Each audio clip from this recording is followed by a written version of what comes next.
अच्छा बाबूजी, परम आदरणीय आप हमारे धर्म के बड़े भैया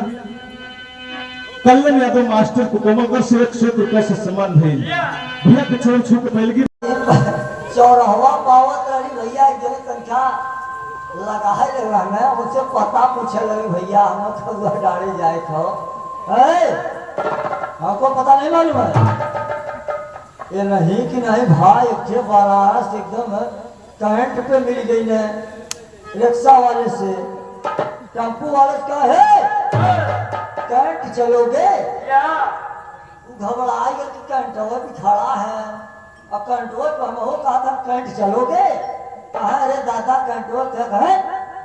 चलना है कि नहीं बड़ा जब आवता हो देखना तब बैठ के कहा था चल तो रिक्शा वाला थोड़ा होशियार रहा है बैठा के चालू करके गे ना लगे एक्सीलेटरवा हर हर करके जोर से चलेंगे जब उतर गए तो कहा था बाबूजी देखा करंट आई गए बोर्ड में दिखाई दे कहा वाह यार कितना हुआ कहा 100 रुपया कहा ये 200 रुपया लो ये हमारे खलीफा ने कहा 200 रुपया लो कहा क्यों